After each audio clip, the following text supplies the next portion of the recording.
तो मुझे याद आया पिछले साल वालिद साहब रहमतुल्लाह अलैह ने बाकायदा बार बार इसलिए मीटिंगें बुलाई कि हम सब मिलके भी किसानों का साथ दें, क्योंकि हम भी किसान हैं। और फिर लुधियाना की इस तारीखी जामा मस्जिद से बार बार किसानों के हक में रैलियां की गई, कई कई लाख मुसलमान जो इकट्ठे हुए।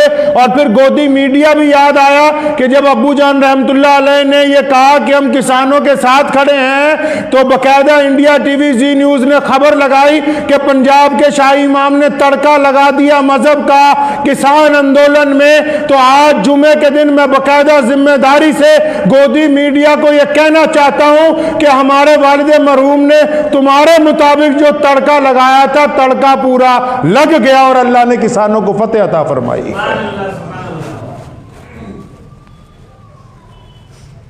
ठीक है, आज खुशी का दिन है, हमने अल्लाह का शुक्र अदा किया है। और जो लोग हमारे साथ जुड़े हुए हैं पूरे पंजाब में, वो बार बार हम जब भी कहीं कोई मस्जिद का संगे बुनियाद रखते थे, किसी जनाजे में दुआ करते थे, किसी निकाह में दुआ करते थे, बार बार कहते थे कि अल्लाह किसानों को फतेह अता फरमा और मरकजी हुकूमत को हिदायत दे ताकि वो किसानों के साथ बात कर ले। आज जहां अलग अलग सियासी जमातें ये समझती हैं कि उन्होंने अपना मिशन पूरा कर लिया, या केंद्र सरकार ये समझती कि उन्होंने किसानों के ऊपर मलहम लग दी, हम भी समझते कि हमारे रब ने हमारी दुआएं सुन ली हैं, तब आज का दिन हमें देखने के लिए नसीब हुआ है।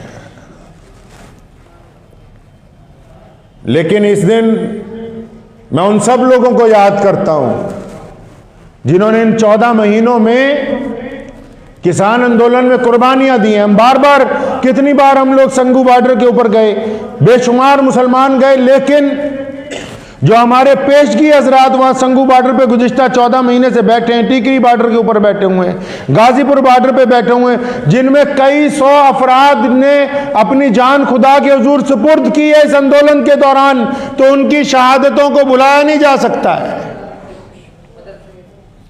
उन कुर्बानियों को फरामोश नहीं किया जा सकता जो कुर्बानियां इन 14 महीनों में दी हैं।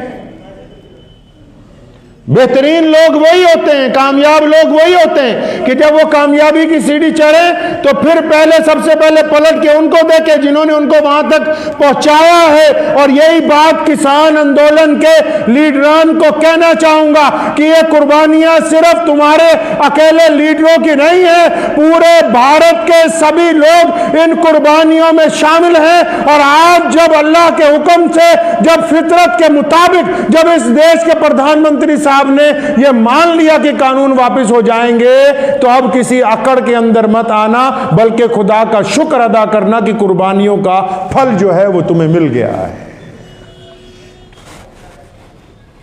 तो हम भी एक बार अल्लाह तबारक व तआला का शुक्र अदा करते हैं कि हमने बार बार किसान आंदोलन में बड़ी, मेरे वालिद मरहूम रहमतुल्लाह अलैह बार बार हमें कहते थे कि जिस तरह हम दीन का काम करते हैं इस तरह किसानों के साथ खड़े हो जाओ। मैं बार बार पूछता था क्यों, फरमाया करते थे कि ये मिट्टी का आंदोलन है, ये ज़मीन की तहरीक है।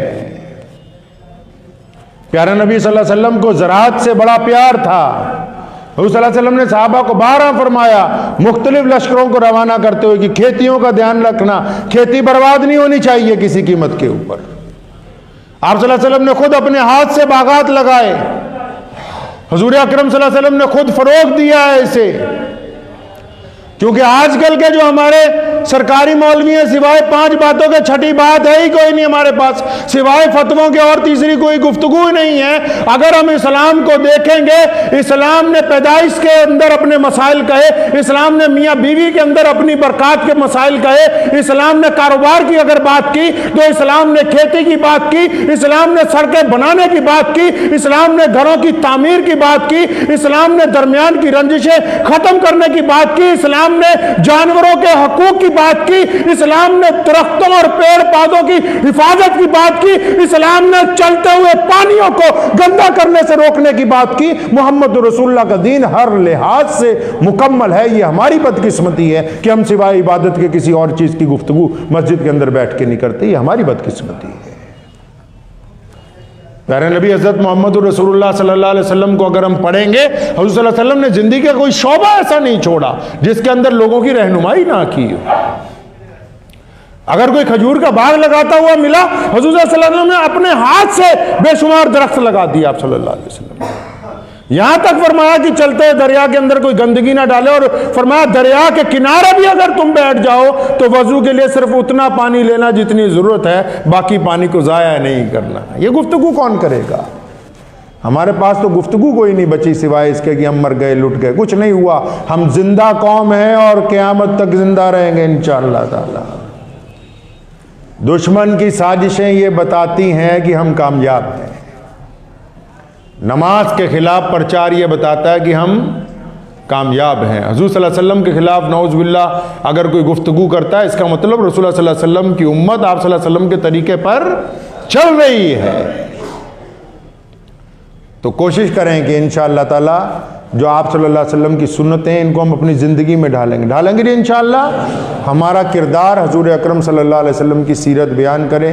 वक्त भी हो गया है, दुआ कीजिए कि ये किसान आंदोलन जो मुकम्मल हुआ है इसके अच्छे नताइज दुनिया के सामने आए, और जो लोग इसकी क़यादत कर रहे हैं वो दयानतदारी से इसकी क़यादत करें, और जो लोग इस आंदोलन के दौरान शहीद हो गए जिनमें तमाम मज़ाहिब के लोग हैं, सिख भाई भी हैं, हिंदू भाई भी हैं, मुसलमान भाई भी हैं, दलित भाई भी हैं, तमाम मज़ाहिब के लोग, 700 अफराद इन 14 महीनों में इस दुनिया को लब्बैक कह गए किसान आंदोलन के दौरान।